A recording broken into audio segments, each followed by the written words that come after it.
왜 자꾸 따라와? 쓸모없는 녀석아.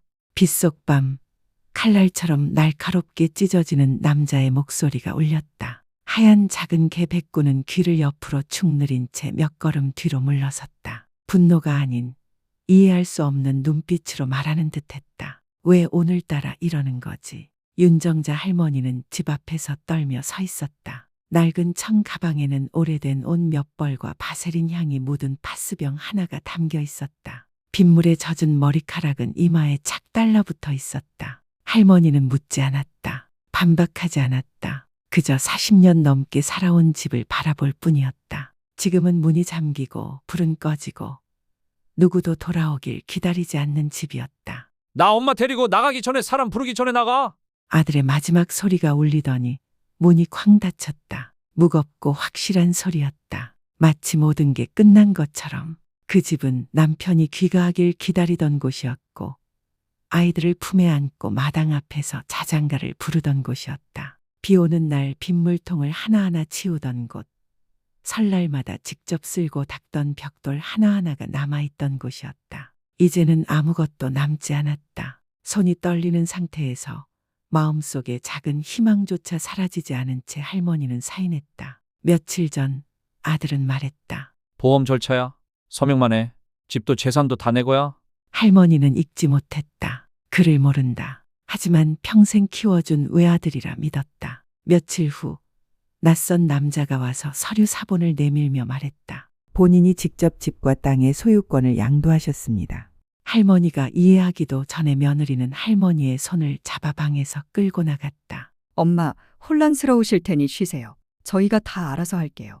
그날 아침 할머니는 손자를 위해 팥죽을 끓였다. 그런데 정오가 되자 그 집에서 얹혀 사는 낯선 사람이라 불리게 되었다. 오후엔 누군가 낡은 청 가방을 그녀 앞에 던지며 말했다. 필요한 거 있으면 챙겨. 오늘 밤은 여기서 못 자. 백구는 꺽꺽 울부짖었다. 상황은 이해 못했지만 집 안 분위기가 갑자기 무겁게 변한 건 분명 느꼈다. 할머니가 마당으로 밀려날 때 백구는 그녀를 쫓아가며 아들의 바짓가랑이를 물고 미친 듯 지저댔다. 데려가고 싶으면 같이 나가. 매일 아침 똥 치우는 사람도 필요 없어. 며느리는 소리치며 빗자루로 쫓았다. 백구는 등에 한 대 맞고 땅에 나뒹굴었지만 금세 다시 일어나 지늘게 더럽혀진 몸을 끌고 할머니 발밑에 누웠다. 작게 앓는 소리를 내며 할머니는 백구를 품에 안고 주름진 손으로 등에 묻은 진흙을 쓸어냈다. 착하지. 내가 가는데 너도 같이 가자. 그들은 비가 막 쏟아지기 시작할 무렵 집을 나섰다. 굵은 빗방울이 얼굴을 때렸지만 할머니는 뒤돌아보지 않았다. 마치 꿈속을 걷듯 비틀비틀 청 가방을 품에 안고 바람에 떨리는 어깨를 이끌며 나아갔다. 백구는 그 뒤를 졸졸 따라가며 때때로 앞질러 손등을 핥았다. 할머니가 무릎을 꿇고 숨을 고를 때마다 조용히 짖으며 옷자락을 물고 끌었다. 앉지 마세요. 계속 가야 해요. 라고 말하듯 빗속에 희미하게 개천 옆 작은 다리가 나타났다. 할머니는 다리 중간에서 멈춰 검게 흐르는 물 아래를 내려다보았다. 차가운 철제 난간은 빗물에 미끄러웠고 그녀는 그 난간을 꽉 움켜쥐었다. 백구는 두 발을 난간에 올려 그녀의 손에 코를 비비며 작게 울었다. 걱정 마. 나 안 죽어. 너 키워야 하잖아. 이 바보야. 할머니는 속삭이며 힘겹게 일어섰다. 그들은 몇 골목을 더 지나 강가에 버려진 집에 도착했다. 문은 잠기지 않았고 지붕은 여기저기 뚫려 있었으며 안에는 썩은 나무 판자와 다리 하나 부러진 의자뿐이었다. 그래도 그곳에서는 누구도 그들을 내쫓지 않았다. 할머니는 가방을 내려놓고 벽에 기대앉았다. 백구는 그녀 옆에 몸을 말고 붙어 앉았다. 꼬리는 늘어졌고 온몸은 젖어 있었다. 주위에 떨면서도 할머니의 창백한 얼굴을 계속 바라보았다. 그래도 너라도 있어서 다행이야. 백구야. 할머니는 내일 먹을 것이 있는지 몰랐다. 오늘 밤 이곳에서 또 누군가가 쫓아낼지도 몰랐다. 하지만 지금 이 순간 옆에 백구가 있다는 사실만으로도 그녀의 마음은 아직 따뜻했다. 밖에는 여전히 비가 내렸다. 하지만 그 도시의 가장 어두운 구석에서 한 노인과 한 마리 개는 끝까지 서로를 놓지 않았다. 집도 가족도 없지만 마지막까지 지켜지는 한 가지 누구도 빼앗을 수 없는 사랑. 다음 날 아침 윤정자 할머니가 눈을 떴을 때 천장은 여전히 썩은 나무 조각들로 이루어져 있었고 벽은 얼룩진 시멘트 그대로였다. 두 개의 철판 틈 사이로 빛이 스며들어 그녀의 얼굴에 닿았고 눈이 시렸다. 낡은 담요를 뚫고 들어온 냉기는 시멘트 바닥 위에서 잔탓의 뼛속까지 시렸다. 몸 전체가 쑤셨다. 머리는 망치로 내리치는 듯 아팠다. 그러나 숨조차 쉬기 힘들게 만든 건 배고픔이었다. 그건 단순한 허기가 아니었다. 몸이 서서히 삶의 기운을 잃는 듯한 피곤하고 메스껍고 두려운 감각 깊은 공허였다. 백구는 여전히 옆에 누워 그녀의 옷자락에 머리를 파묻고 있었다. 할머니가 몸을 움직이자 백구는 곧바로 일어나 꼬리를 살짝 흔들며 그녀를 걱정스럽게 바라보았다. 그녀의 뺨을 살며시 핥는 백구의 숨결은 따뜻했지만 피로를 감추지 못했다. 괜찮아. 할머니는 조용히 중얼거렸다. 그러나 그 목소리는 너무 약해 본인조차 들리지 않을 정도였다. 손은 떨려 제대로 몸을 일으킬 수도 없었다. 겨우 전 가방 쪽으로 기어가 확인해 보니 여전히 거의 다 마신 물병 하나, 몇 달 전 감기 걸렸을 때 남은 해열제 몇 알, 그리고 반쯤 찢어진 종이 한 장뿐이었다. 할머니는 물병을 꺼내 뚜껑에 조금 따라 마셨다. 입은 바싹 말랐지만 단숨에 마시지 못하고 입에 머금은 채 천천히 삼켰다. 또 다른 일부는 손바닥에 따라 백구에게 내밀었다. 백구는 물이 쏟아질까봐 조심조심 핥았다. 그 눈은 여전히 할머니에게서 떨어지지 않았다. 정오가 지나면서 할머니는 더는 일어설 수 없다는 걸 느꼈다. 어지러움이 파도처럼 밀려들었고 머리는 울렸으며 배는 주기적으로 쪼여들었다. 때로는 마치 꿈속에서 전화벨 소리가 들리는 듯했고 문 두드리는 익숙한 소리, 손자가 할머니 하고 웃는 목소리도 들린 듯했다. 하지만 그 모든 환청은 금세 사라지고 지붕 틈새로 스며든 바람 소리만 남았다. 백구는 할머니 주위를 맴돌았다. 소매를 살짝 긁거나 천 가방을 밀려다보기도 했다. 뒤쪽 쓰레기 더미 근처를 맴돌며 뭔가를 찾는 듯 바쁘게 움직였다. 작게 짖은 후 다시 할머니를 바라봤다. 마치 나 가도 돼? 가야 할 것 같아. 넌 괜찮겠지? 라고 묻는 것처럼. 멀리 가지 마라. 난 내가 안 돌아올까봐 무서워. 할머니는 그의 옷깃을 잡으려 했지만 힘이 없어 손이 미끄러졌다. 백구는 마지막으로 그녀의 품에 머리를 비볐다가 조용히 문 밖으로 나갔다. 어느새 해가 기울었다. 얼마나 잠들었는지 알 수 없지만 눈을 떴을 땐 이미 세상이 잿빛으로 변해 있었다. 배고픔은 이제 통증이 아니었다. 마치 몸의 일부가 되어버린 듯 조용히 존재감을 드러내며 아직 살아있다는 걸 알렸다. 문 밖에서 툭툭거리는 발자국 소리가 들렸다. 그리고 진흙투성이의 백구가 다시 모습을 드러냈다. 입에는 빵 한 조각이 물려 있었다. 찌그러지고 진흙과 모래에 더럽혀진 빵이었다. 등은 온통 진흙으로 덮여 있었고 왼쪽 앞다리는 절뚝이었으며 털에는 붉은 상처 자국이 스며 있었다. 그 빵 조각을 할머니 손에 내려놓은 백구는 조용히 뒤로 물러나 앉았다. 짖지도 낑낑대지도 않았다. 단지 숨을 헐떡이며 할머니를 바라볼 뿐이었다. 그 눈에는 기다림이 담겨 있었다. 너 훔쳐온 거냐? 할머니는 물었다. 눈물이 흘러도 스스로 느끼지 못했다. 떨리는 손으로 빵 조각을 집었다. 눅눅하고 차가우며 조금 딱딱했지만 지금 삼킬 수 있는 유일한 음식이었다. 그녀는 반을 잘라 백구에게 내밀었지만 백구는 고개를 돌렸다. 너도 배고프잖아. 먹어라. 할머니의 목소리는 점점 흐려졌다. 백구는 여전히 움직이지 않았다. 할머니는 조용히 반 조각을 작은 조각으로 나눠 천천히 먹기 시작했다. 마치 소중한 재물을 입에 넣는 것처럼. 목구멍은 한 번 삼킬 때마다 사포로 긁힌 듯 아팠지만 그래도 억지로 삼켰다. 백구에게 보여주기 위해서, 걱정하지 않게 하기 위해서. 할머니는 알았다. 자신이 쓰러지면 백구는 절대 스스로를 용서하지 못할 거라는 걸. 먹고 난 뒤 그녀는 낡은 수건으로 백구의 얼굴을 닦아주고 그를 품에 끌어안았다. 백구는 바로 품에 파고들었고 점차 눈을 감았다. 힘겹게 숨을 쉬며 온 힘을 다 써서 다녀온 듯 보였다.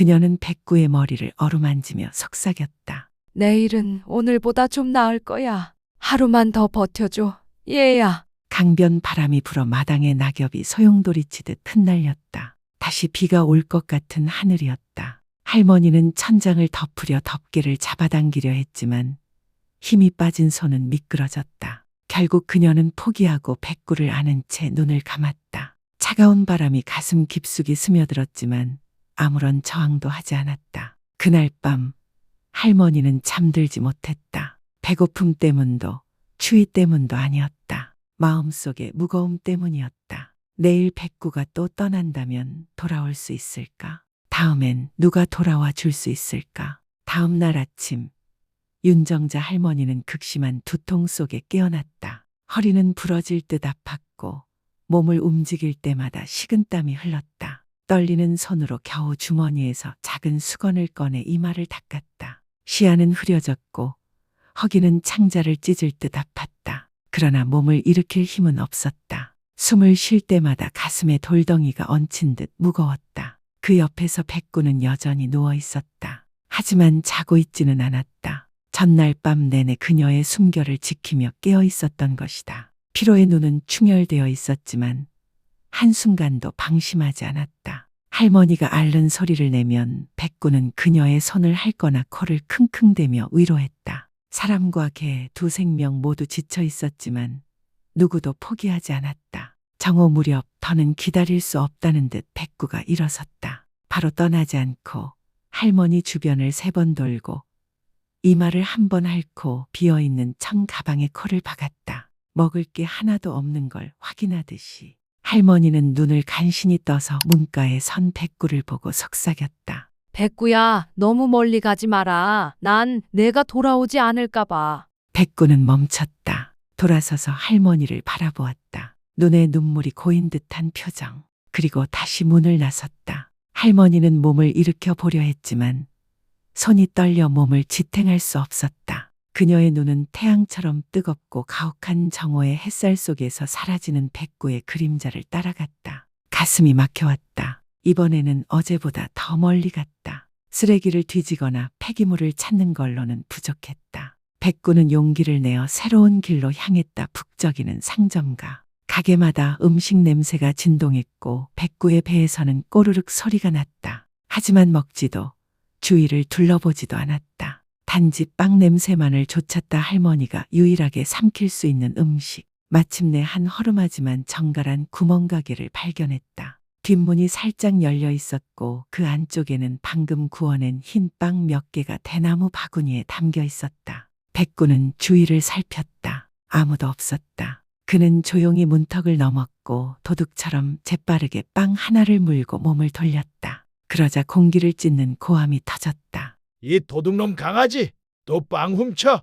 가게 주인은 50살쯤 되어 보이는 체격 좋은 남자였다. 며칠 전부터 나타났던 이 지저분한 흰 개가 범인임을 단번에 알아챘다. 그는 벽에 세워둔 기다란 빗자루를 움켜쥐고 달려나왔다. 백구는 온 힘을 다해 달렸다. 하지만 전날 다친 왼쪽 다리는 더 심하게 절뚝거렸고 균형은 점점 무너졌다. 그는 입에 물은 빵을 떨어뜨리지 않으려고 필사적으로 물고 있었지만 속도는 점점 느려졌다. 결국 가게 주인이 따라잡았다. 휘두른 빗자루가 등짝을 강하게 내리쳤다. 이 더러운 놈 감히 훔쳐. 지금 당장 죽여버릴 거야. 백구는 처절한 비명을 질렀고 입에 물었던 빵은 바닥에 튀어나가 굴렀다. 주인은 빗자루를 다시 들어 이번에는 옆구리를 때렸다. 백구는 그대로 뒤로 나가 떨어졌고 내 다리는 축 늘어졌다. 하지만 단 몇 초 뒤 백구는 힘겹게 몸을 일으켜 다시 빵을 물기 위해 기어갔다. 그는 짖지도 물지도 않았다. 단지 작게 앓는 소리를 내며 입술과 피가 묻은 빵을 다시 물고 기어가기 시작했다. 가게 주인은 잠시 멈췄다. 여전히 높이 들린 빗자루를 내리지 못한 채 그의 눈빛 속에는 분노도 원망도 없었다. 그건 더 이상 물러설 곳 없는 절박함으로 가득 찬 생명의 눈빛이었다. 그 존재보다 더 소중한 무언가를 위해 온몸을 던지는 눈빛이었다. 백구는 피 묻은 발자국을 남기며 기어갔다. 그 모습을 바라보던 주인은 자신도 모르게 그 뒤를 따라갔다. 빗자루는 여전히 손에 들려 있었지만 더는 휘두르지 않았다. 단지 조용히 피가 번진 발자국을 따라 몇 골목을 지나고 버려진 폐허를 지나 한낡은 집 앞에 도착했다. 덜컥 열린 나무문 너머 사선으로 떨어지는 햇살이 바닥에 갈라진 타일 위에 누워있는 한 노인의 왜소한 몸을 비추고 있었다. 그녀의 이마에는 식은땀이 맺혀 있었고 입술은 파랗게 질려 있었다. 백구는 조심스럽게 그 빵을 그녀의 손 위에 올려두었다. 그리고는 그녀의 품으로 파고들어 지친 숨을 내쉬며 짧게 앓는 소리를 냈다. 힘겨운 하지만 따뜻한 사랑이 담긴 소리였다. 가게 주인은 말을 잃었다. 손에 쥐고 있던 빗자루가 바닥에 떨어졌다. 그는 천천히 안으로 들어섰다. 그 앞에 펼쳐진 풍경은 마치 다른 세계 같았다. 배고픔, 병, 그리고 배신조차도 이겨낸 충성, 사랑, 인내가 존재하는 세계. 그 순간 그는 알았다. 이제 더 이상 외면할 수 없다는 것을. 이미 너무 많은 사람들이 이 둘을 버리고 떠났기에 자신마저 등을 돌릴 수는 없었다. 빵집 주인은 마치 남의 세계에 들어선 이방인처럼 조심스럽게 폐가 안으로 발을 들였다. 눅눅한 냄새, 오래된 흙냄새, 구석 어딘가에서 죽은 쥐의 냄새까지 사회의 밑바닥에서 살아본 이들에게는 익숙할 법한 냄새들이 엉켜 있었다. 하지만 그를 목막히게 만든 건 냄새가 아니었다. 바로 눈앞에 펼쳐진 장면이었다. 할머니는 낡은 멍석 위에 몸을 웅크리고 누워 있었다. 베개 대신 접어놓은 낡은 외투에 머리를 괴고 창백한 얼굴에 이마는 땀으로 젖어 있었으며 입술은 퍼렇게 질려 있었다. 그녀의 한 손은 백구가 물고 온 더럽고 젖은 빵을 꼭 쥐고 있었고 다른 손은 품에 안긴 백구의 몸을 감싸 안고 있었다. 백구는 피가 젖은 등을 내보이며 떨리는 다리로 간신히 자세를 유지하고 있었지만 낯선 일을 경계하듯 눈을 뜬 채 그녀의 품에 파묻혀 있었다. 그는 그 광경에서 눈을 뗄 수 없었다. 수십 년 동안 장사를 하며 수많은 사람들을 보아왔다. 부자도 거지들도 선한 이도 악한 이도 모두 마주했지만 이렇게 사람과 동물이 서로의 마지막 버팀목이 되어 가느다랗게 생명을 이어가는 모습은 처음이었다. 그는 조심스럽게 앉았다. 마치 성스러운 순간을 건드릴까 두려운 듯이. 백구는 여전히 눈을 떼지 않았지만 으르렁거리지 않았다. 단지 지친 눈으로 경계하면서도 간절한 눈빛으로 그를 바라보았다. 그는 빗자루를 옆에 내려놓고 할머니의 이마에 손을 얹었다. 불덩이 같았다. 고열에 시달리고 있는 것이다. 몸은 힘없이 늘어져 있었고 입술은 무언가를 말하려 했지만 소리는 나오지 않았다. 혼잣말처럼 그녀는 중얼거렸다. 백구야, 엄마 버리지 마. 가지 마. 제발. 그는 주위를 둘러보았다. 집 안에는 낡은 청 가방 하나, 이불 대신 덮은 신문지 몇 장, 물이 담긴 녹슨 깡통 하나, 그리고 그녀의 옷주머니에서 흘러나온 구겨진 서류 하나뿐이었다. 그는 그것을 주워들었다. 사회보장 신청서였다. 친척 없음, 재산 없음, 연금 없음, 오직 매달 받는 기초생계지원금으로 생존 중. 서명자, 윤정자. 한쪽 구석에는 번진 잉크로 손글씨가 적혀 있었다. 가까운 가족 없음. 백구라는 작은 개와만 함께 살고 있음. 그의 가슴이 죄어들었다. 그도 어머니가 있었다. 평생 일만 하시고 한 번도 쉬지 않으셨던 분. 방문할 때마다 찬밥과 무김치뿐이어도 웃음을 잃지 않으셨던 어머니. 하지만 그는 가게 일이 바빠 장부와 전화에 쫓기다가 어머니가 돌아가신 날 겨우 제사상 앞에 서기 위해 돌아갔다. 그날 그는 아이처럼 울었다. 지금 그의 눈앞에 또 한 명의 어머니가 있었다. 자식에게 버림받고 홀로 남아 마지막까지 곁에 있는 건 한 마리 충직하고 헌신적이며 말 없는 개뿐인. 그는 그녀를 안아들었다. 그녀의 몸은 믿기 힘들 정도로 가벼웠고 뼈만 남은 듯 손목은 손가락 3개로도 감싸졌다. 백구는 놀라 뛰어들려 했지만 그의 손길이 조심스럽고 따뜻하다는 걸 느끼자 멈췄다. 작게 낑낑대고 조용히 뒤따라 나왔다. 차 안에서 그는 에어컨을 약하게 틀고 좌석을 눕혀 할머니를 눕혔다. 백구를 위한 수건도 옆에 깔아주었다. 백구는 여전히 눈을 감지 않았지만 할머니 어깨에 얼굴을 기대며 조용히 숨을 쉬었다. 아주 미약한 숨결이었다. 그는 최대한 빠르게 인근 병원으로 차를 몰았다. 동시에 구청에서 일하는 지인에게 전화를 걸었다. 그의 목소리는 단호했다. 윤정자라는 할머니를 발견했습니다. 자식에게 집을 빼앗기고 떠돌고 계셨어요. 지금 위급합니다. 신원과 상황을 확인해 주십시오. 상대방이 답했다. 기록 확인해 볼게요. 주소랑 사진 있으면 바로 보내주세요. 그는 룸미러를 통해 뒷좌석을 보았다. 백구는 이미 지쳐 할머니의 손에 얼굴을 묻고 잠들어 있었다. 하지만 귀는 여전히 곤두서 있었다. 모든 소리에 대비하듯. 그는 속삭였다. 걱정 마. 너희 둘 더 이상 이렇게 조용히 죽어가지 않을 거야. 병원 앞에 도착하자 그는 곧장 병원 안으로 달려가 응급팀을 불렀다. 의료진이 들것을 가져와 할머니를 옮겼다. 간호사가 물었다. 보호자세요. 그는 잠시 머무셨다가 고개를 끄덕였다. 네, 가족입니다. 그 순간부터 그는 뒤돌아보지 않았다. 윤정자 할머니는 다시 눈을 떴다. 크림색 커튼 사이로 부드러운 햇살이 비쳤고 공기에는 희미한 소독약 냄새가 퍼져 있었다. 천장은 더 이상 썩은 나무 조각이 아니었고 그녀가 누운 자리는 차가운 시멘트 바닥이 아니었다. 더는 바람 소리도 쥐 소리도 어둠 속 한숨 소리도 들리지 않았다. 지금 그녀를 감싼 건 고요함이었다. 하지만 죽음의 고요함이 아닌 안정의 고요함이었다. 할머니의 가슴에서 약하지만 안도의 찬 숨결이 흘러나왔다. 그녀는 살아있었다. 그 사실만으로도 그녀에게는 기적이었다. 고개를 힘겹게 돌리자 베개 옆에서 작게 움직이는 존재가 눈에 들어왔다. 백구였다. 등에 붕대를 감았고 한쪽 다리에는 작은 부목이 달려 있었다. 그녀의 손목에 코끝을 닿은 채 곁에서 잠든 백구는 그녀가 미세하게 움직이자 눈을 떴다. 그 눈빛 기쁨, 안도, 눈물, 감정의 폭풍이 모두 담겨 있었다. 백구야, 무사했구나. 그녀의 목소리는 거의 들리지 않았지만 눈엔 눈물이 가득 고였다. 마치 꿈을 꿔버릴까 두려운 듯 할머니는 말라비틀어진 손으로 조심스레 백구의 머리를 쓰다듬었다. 할머니도 무사하세요. 문 쪽에서 남자의 목소리가 들려왔다. 빵집 주인이 들어섰다. 더 이상은 그날 그에게 소리치던 거친 사내가 아니었다. 응급실 앞에서 밤새 자리를 지켰고 구조 신청서의 증인으로 서명했고 할머니가 부당하게 집을 빼앗긴 사건을 뒤집기 위해 변호사까지 선임해준 사람이었다. 의사 말로는 회복이 잘 되고 있대요. 근데 식사는 꼭 하셔야 합니다. 매일 아침 죽 가져올 테니까 거절하시면 안 됩니다.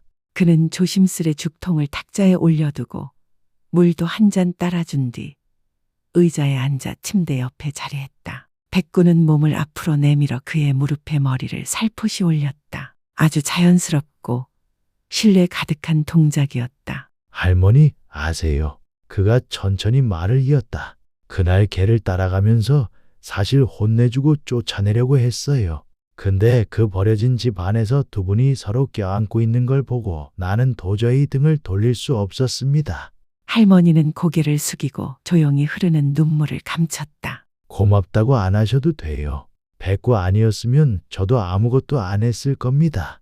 그 녀석을 보니 제 어머니가 떠오르더라고요. 며칠 뒤 할머니는 휠체어에 앉을 만큼 건강을 회복했다. 빵집 주인과 동사무소 직원과 함께 법원에 출석해 소송 확인 절차를 밟았다. 변호사는 40대 초반의 여성이었고 눈빛은 날카롭지만 목소리는 조심스러웠다. 그녀는 서류를 하나하나 설명해 주었다. 서명은 위조되었습니다.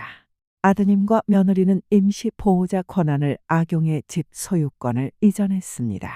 하지만 할머니께선 여전히 법적 판단 능력이 있으시기 때문에 이는 명백한 불법입니다.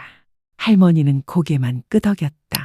더 말하고 싶지 않았다. 상처는 이미 충분히 깊었다. 이제 정의만이 할 일을 해주길 바랐다. 청문회에서 할머니는 말하지 않았다. 단지 자신의 진술서를 제출했다. 그 안에는 모든 이야기가 담겨 있었다. 그를 잊지 못한 채 사인한 날부터 집에서 쫓겨나 백구와 폐가에서 지낸 날들, 그리고 백구가 빵을 물어왔다가 맞아가며 지켜낸 이야기까지. 판사는 그 진술서를 읽던 중 한참을 멈추었다. 그리고 조용히 눈물을 한 방울 흘렸다. 마침내 판결이 내려졌다. 할머니는 집의 소유권을 회복했고 아들과 며느리는 변호사 비용 전액, 정신적 피해에 대한 배상 그리고 향후 1년간 할머니와의 접근 금지 처분을 받았다. 아들은 아무 말도 하지 않았다. 고개를 숙였을 뿐이다. 그것이 부끄러움 때문인지 아니면 더 이상 자신을 위해 밥을 굶어가며 죽 한 그릇을 남겨주던 어머니에게 할 말이 없어서인지는 알 수 없었다.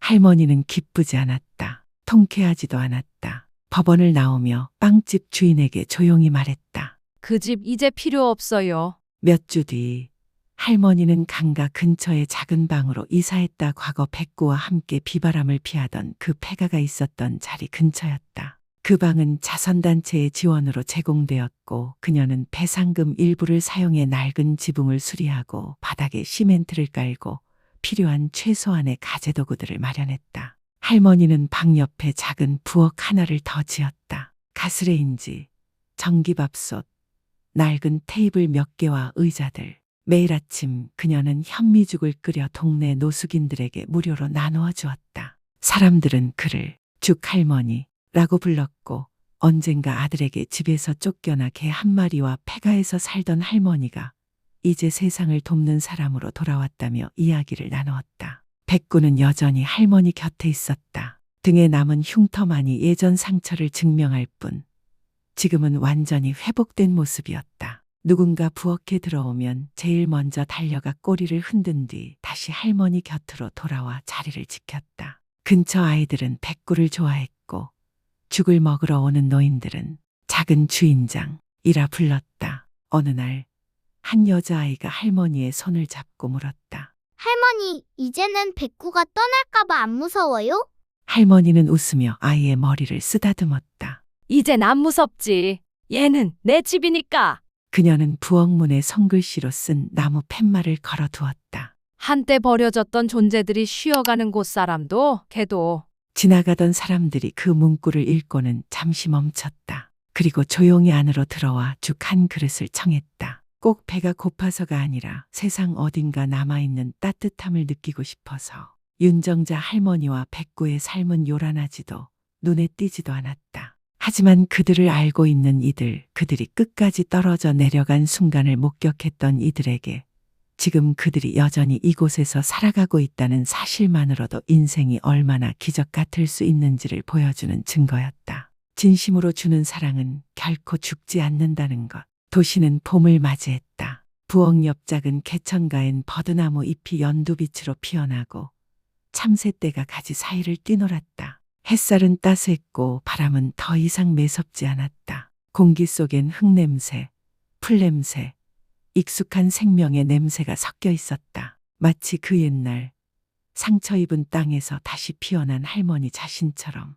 아침이면 김이 모락모락 나는 중 냄비 앞에 긴 줄이 늘어섰다. 노숙인뿐 아니라 외로운 노인들, 이른 새벽부터 일하는 환경미화원, 젊은 대학생들도 줄을 섰다. 죽을 나누고 함께 정리하며 할머니와 이야기를 나눴다. 지역 신문을 통해 사연을 알게 된 자원봉사자들 또한 정기적으로 찾아왔다. 그들은 이곳을 백구의 부엌이라 불렀다. 백구는 매일 빨간 스카프를 목에 두르고 부엌을 누볐다. 죽솥을 지키고 질서를 살피고 어떤 날엔 입에 신문지를 물고 문 앞에 누워 할머니가 읽어줄 때까지 기다리기도 했다. 예전에 말라비틀어진 유기견이 아니라 이곳의 일부가 되었고 버려지지 않는 충성심의 상징이 되었다. 윤정자 할머니는 절망 끝에서 삶을 다시 시작한 뒤 이제는 건강이 눈에 띄게 좋아졌다. 여전히 걸음은 느리고 등이 약간 굽었지만 얼굴에는 생기가 돌았고 눈빛은 따뜻하게 빛났다. 예전처럼 자주 울지 않았다. 대신 자주 웃었고 고개를 숙여 인사하며 두 손은 항상 바쁘게 움직였다. 어느 날 오후 지역 방송국에서 취재를 나왔다. 기자가 할머니에게 물었다. 할머니, 이제 어떤 꿈이 있으세요?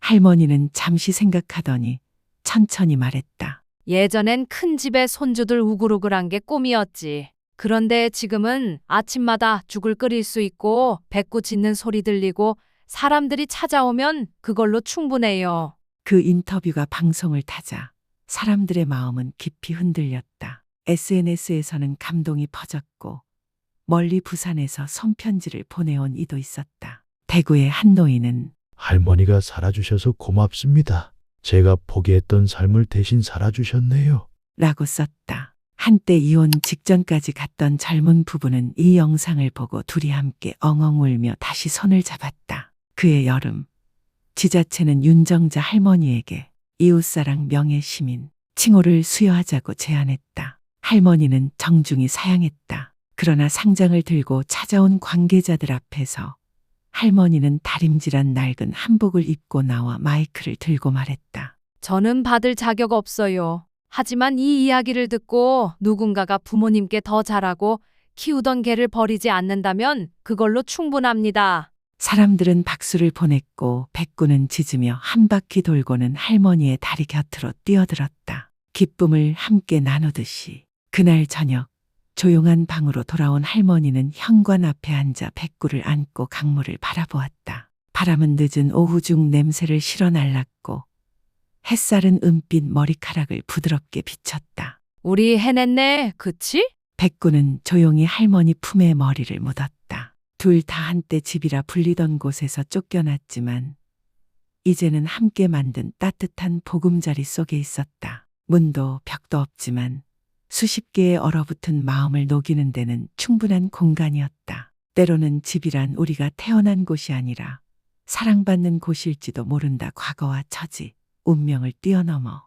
윤정자 할머니와 백구의 이야기는 단순한 생존기가 아니다. 그것은 인간의 충성심 그리고 진심 어린 친절이 얼마나 강력한 힘이 될 수 있는지를 보여주는 거울이었다. 말을 하지 못하고 약속도 하지 않던 백구는 병든 노인을 위해 빵을 물고 오고 배고픔과 매질 속에서도 그녀 곁을 떠나지 않았다. 반면 윤정자 할머니는 자식에게 버림받고 거리로 내몰렸지만 그 와중에도 사랑과 선의를 놓지 않았다. 그리고 빵집 주인의 단 한 번의 돌아봄이 할머니의 인생을 완전히 바꿔놓았다. 그 이후로 작은 부엌은 단 한 사람의 심장이 아니라 수많은 인생을 데우는 공간이 되었다. 이 이야기는 우리에게 말해준다. 사랑은 말이 아니라 진심으로 전해지고 가족이란 반드시 피를 나눠야 하는 것이 아니며 용서는 약함이 아니라 자기 자신을 위한 평화의 선택이라는 것을. 때로는 단 한 번의 시선, 한 걸음, 따뜻한 죽 한 그릇이 세상에 잊힌 생명을 다시 살릴 수 있다. 그리고 한 할머니와 개 한 마리가 폐허 위에 다시 삶을 쌓아 올릴 수 있었다면 우리는 온전한 이성과 건강과 마음을 지닌 우리들은 결코 삶을 포기할 이유가 없다. 윤정자 할머니와 백구의 이야기가 당신의 마음에 닿았다면 아래 댓글로 당신의 생각을 나눠주세요. 당신도 이런 감동적인 사랑이나 믿음을 목격하거나 경험한 적이 있나요? 여러분의 이야기를 들려주세요. 어쩌면 당신의 한마디가 지금 희망이 필요한 누군가에게 힘이 되어줄 수 있습니다. 이 영상을 좋아요 눌러주시고 소중한 사람들과 공유해주세요. 그리고 채널 구독도 잊지 마세요. 앞으로도 따뜻하고 인간적인 이야기를 전해드릴게요. 여러분의 구독은 우리가 선한 영향력을 계속 퍼뜨릴 수 있는 힘이 됩니다. 함께 해주셔서 감사합니다. 다음 이야기에서 또 만나요. 윤정자 할머니와 백구의 이야기가 당신의 마음을 울렸다면 아래 댓글로 당신의 생각을 남겨주세요. 당신도 이런 진심 어린 사랑을 본 적이 있나요? 혹은 직접 그런 사랑을 나눈 적이 있나요? 당신의 이야기를 들려주세요. 누군가에게 당신의 말이 큰 위로와 희망이 될 수 있으니까요. 이 영상을 좋아요로 응원해 주시고 사랑하는 사람들과 공유해 주세요. 그리고 채널을 구독해 다음 감동적인 이야기들도 놓치지 마세요. 여러분의 구독은 우리가 선한 이야기를 세상에 더 많이 전할 수 있는 힘이 됩니다. 함께 해주셔서 감사합니다. 다음 이야기에서 다시 만나요.